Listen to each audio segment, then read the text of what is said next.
All right, so this is problem number 2 from practice number 2. I realized that some of you were still confused, so I wanted to do one more example with you guys so you can try the rest on your own. All right, so problem number 2 tells us a taxi cab service charges a flat fee of $8. That means a flat fee means like that is a fee that a person has to pay like always regardless of how much they use it. So they have to pay a flat fee of $8 plus an additional $1.50 per mile. Show the relationship between the total cost and the number of miles driven. So the first thing that I do to help me is write an equation. Just like up here, the first thing I did was write an equation. This kind of helps you see and identify the independent and the dependent variable. And we're trying to do the same thing for this. So it did not give you a variable for each thing. So we're going to have to put our own variables, and that's okay. So there's a fee of $8. So no matter how much miles they use the taxi for, they have to pay plus $8.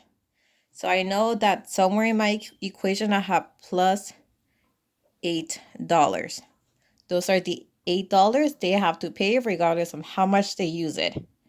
Now I have another part of the problem that tells me it charges $1.50 for every mile they use.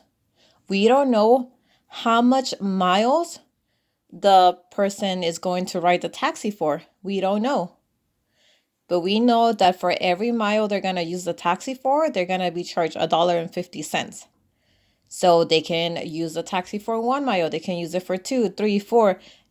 It doesn't matter. We don't know how many miles. We know that they're going to charge $1.50 for every one of those miles. So it's $1.50 or 1 5/10 times the number of miles. I'm going to use M as my variable for mile. So far I have it written like this. 1 5/10 M for miles. So 1.5 times M.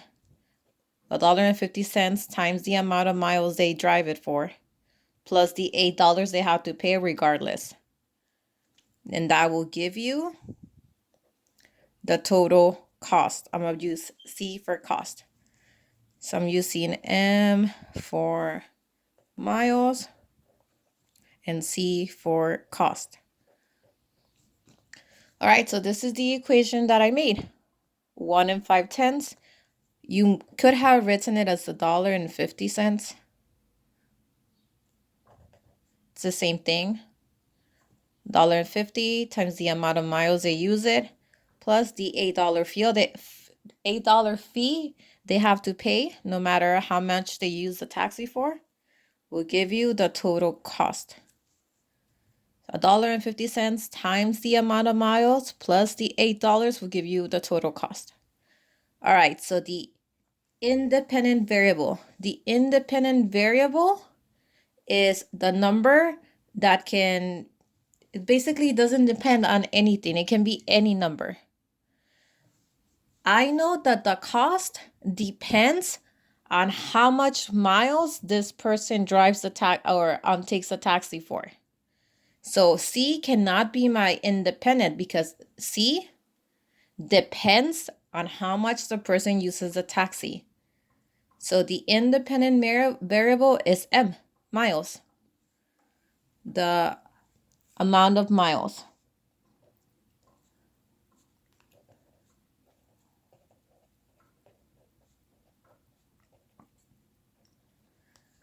M is my independent variable. It is the amount of miles. I'm going to put here in parentheses M. My dependent variable is C, the cost, the total cost, because it depends on this side, depends on how much the person uses the taxi for. After I multiply it by $1.50 plus 8, it depends on us working out this equation. So C is a dependent variable. It depends on us doing this work. So the total cost.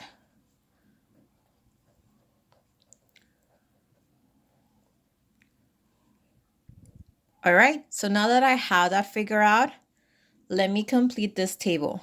I'm gonna use the first row for M, the amount of miles they use the taxi. And then the second aisle, the second row, I'm gonna put C for the cost of it.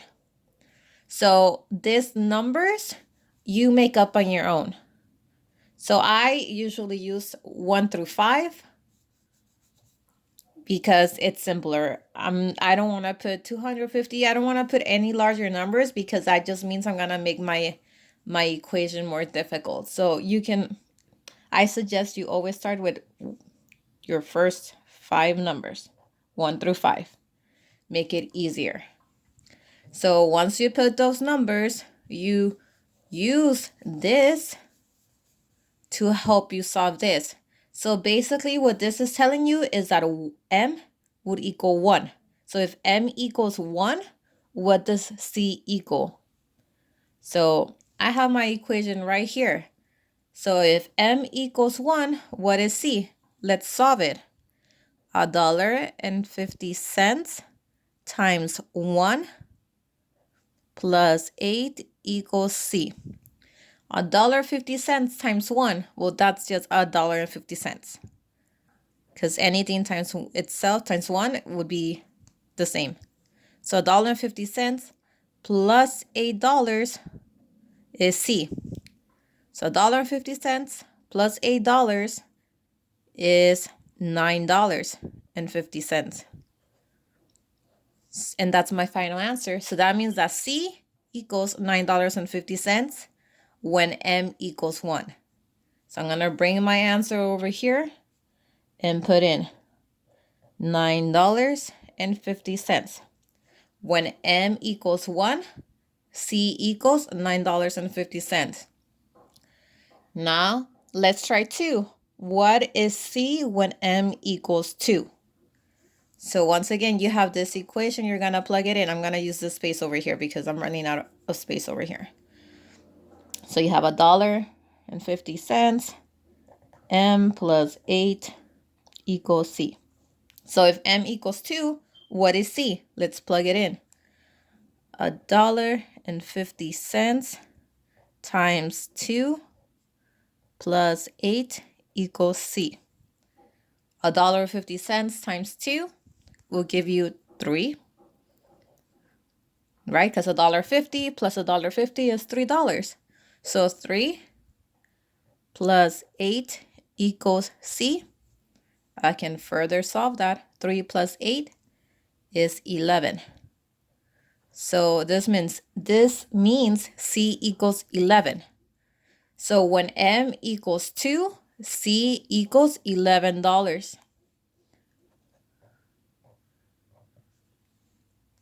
Now you got to figure out if M equals 3, what does C equal? If M equals 4, what does C equal? If M equals 5, what does C equal? Let's do 3. I'm going to use this space right here. $1.50 times M plus 8 equals C. Once again, if M equals 3, what does C equal? So $1.50 times 3 plus 8 equals C. $1.50 times 3. That would be $4.50. So $4.50 plus 8 equals C. $4.50 plus 8 would be $12.50. So $12.50 equals C. So when M equals 3, C equals $12.50. All right. So I'm going to stop there. See if you can finish this up for this problem and also try the next 2 problems.